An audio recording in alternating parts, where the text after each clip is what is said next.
एक समय की बात है।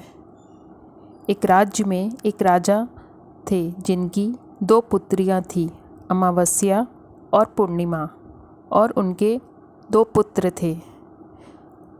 बेटी पूर्णिमा, जिसका मुख चंद्रमा जैसा दिव्य था, वह नित्य भगवान शिव की आराधना करती, तुलसी जी को जल चढ़ाती।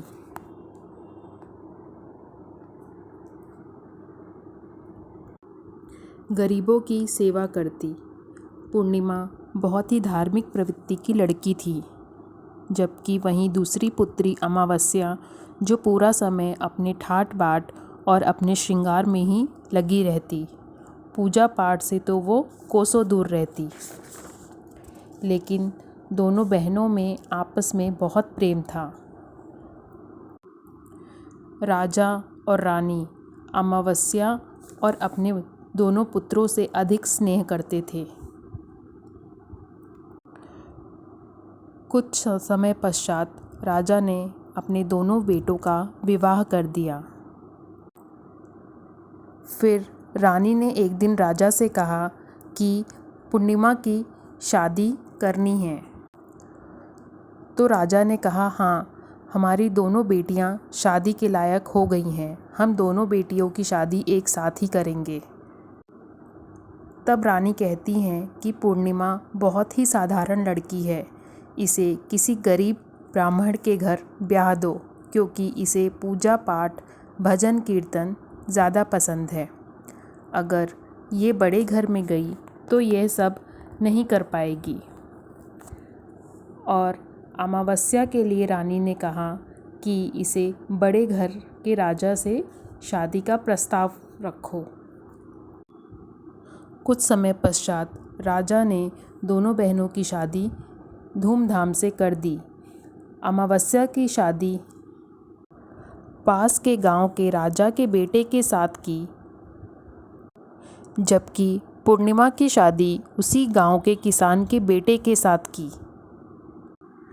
राजा और रानी ने अपनी दोनों बेटियों में बहुत भेदभाव किया। उन्होंने अमावस्या को सोने चांदी के गहनों के साथ विदा किया, जबकि पूर्णिमा को उन्होंने सिर्फ एक जोड़ी कपड़े और एक तुलसी का पौधा देकर विदा कर दिया। अमावस्या का पति बहुत ही घमंडी स्वभाव का था, जबकि पूर्णिमा का पति शांत और सुशील स्वभाव का था। एक दिन अमावस्या ने अपने घर में शिव चालीसा की पूजा रखी और सारी गांव की औरतों को बुलाया, लेकिन उसने अपनी बहन पूर्णिमा को नहीं बुलाया। जब गांव की औरतें अमावस्या के घर पूजा में जा रही थीं, तो उन्होंने पूर्णिमा से भी चलने को कहा।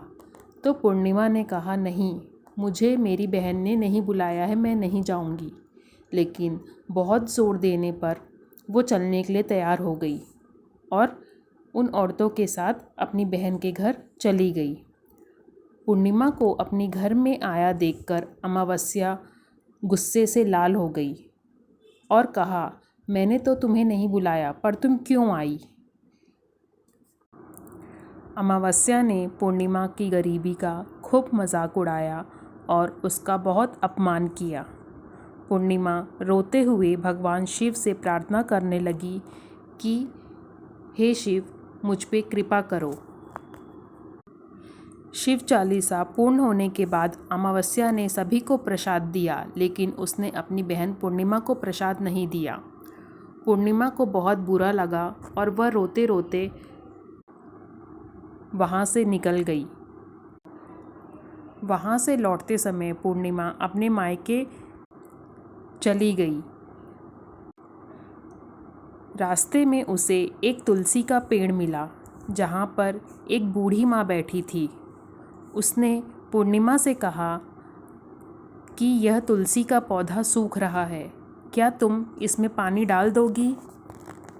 तो पूर्णिमा ने कहा, हाँ, मैं इसमें पानी डाल दूंगी। फिर बूढ़ी माँ ने कहा, तुम मुझे भी 2 बाल्टी पानी भर के दे दो। तो पूर्णिमा ने उनकी भी सेवा की।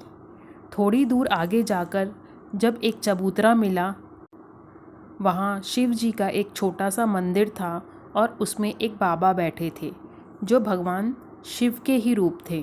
उन्होंने पूर्णिमा से मंदिर की सफाई करने को कहा तो पूर्णिमा ने मंदिर की अच्छे से सफाई की और उनकी भी खूब सेवा की। सारे कार्य पूर्ण करके वह आगे बढ़ी। थोड़ी दूर आगे जाने पर उसे एक काली माता का मंदिर मिला। वहाँ पर एक बूढ़ी औरत बैठी थी। उन्होंने भी पूर्णिमा से मंदिर की सफाई करने को कहा। पूर्णिमा ने वहाँ भी मंदिर की अच्छे से सफाई की और वो बूढ़ी औरत की भी सेवा की और वहाँ से आगे बढ़ी। थोड़ी दूर जाने के बाद एक नदी मिली। वहाँ भी एक बूढ़ी माँ बैठी थी जो गंगा मैया के रूप में थी। उन्होंने पूर्णिमा से सेवा करने को कहा। पूर्णिमा ने उनकी भी सेवा की और आशीर्वाद लेकर आगे बढ़ी। फिर वह अपने मायके पहुँची। भाभियों ने भी पूर्णिमा का बहुत अच्छे से स्वागत किया और पूर्णिमा ने भी अपनी भाभियों के साथ काम में हाथ बटाया। अगली सुबह पूर्णिमा अपने घर के लिए जा रही थी तो भाभियों ने उसे एक लाल साड़ी दी और कहा इसे पहन लो और एक थैला दिया। पूर्णिमा वहाँ से निकल गई। वापस रास्ते में वही नदी मिली जहाँ गंगा मैया बैठी थी। पूर्णिमा ने अपना थैला माँ को दिखाया और बताया मेरी भाभियों ने ये थैला मुझे दिया है। तो गंगा मैया ने कहा मेरे पास भी एक थैला है, ये मैं तुम्हें भेंट दे रही हूँ, ये तुम ले जाओ और घर जाकर ही इसे खोलना। पूर्णिमा ने वो थैला लिया और आगे बढ़ी। फिर वहीं काली माँ का मंदिर आया। उन्होंने भी पूर्णिमा को भेंट के रूप में एक थैला दिया। फिर आगे जाकर वही शिव मंदिर आया जहाँ भगवान शिव ने भी पूर्णिमा को एक थैला भेंट के रूप में दिया। फिर पूर्णिमा वहाँ से आगे गई तो तुलसी माता मिली। उन्होंने भी पूर्णिमा को भेंट में एक थैला दिया। पूर्णिमा के पास को 5 थैले हो गए। घर जाकर जब पूर्णिमा ने वो थैले खोले तो उन थैलों में खाने पीने की सामग्री, सोने, चांदी, आभूषण, धन और अनाज भरे थे। पूर्णिमा यह देखकर बहुत खुश हो गई।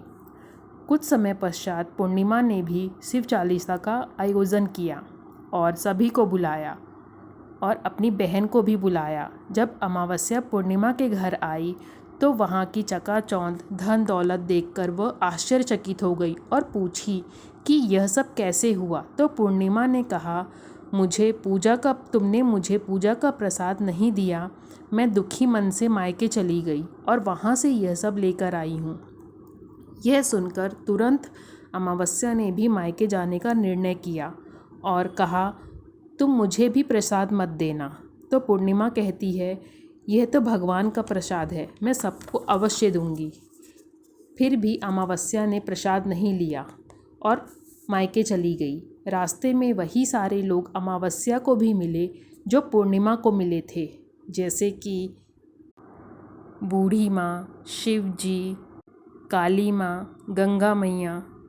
सभी ने अमावस्या से कहा कि उनकी सहायता करे, पर अमावस्या ने साफ मना कर दिया कि मेरे पास समय नहीं है और मैं यह सब काम नहीं करती हूँ।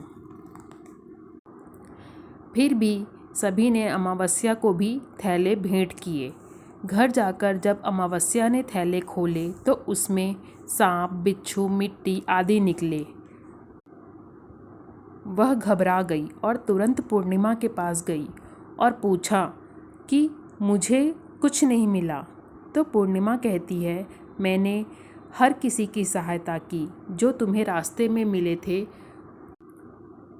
तुमने उनकी सहायता नहीं की, सभी को ठुकरा दिया और सभी का अपमान किया। अमावस्या अपनी गलतियों पर शर्मिंदा हुई और माफ़ी मांगी। तब पूर्णिमा ने कहा कि सबकी सेवा करना, कभी किसी का अपमान मत करना और न कभी किसी की गरीबी का मजाक उड़ाना, सच्चे मन से भक्ति करना। तो अमावस्या को भी ये चीज़ें समझ में आ गई। अमावस्या ने भगवान शिव से भी माफ़ी मांगी और नित्य पूजा पाठ करने लगी।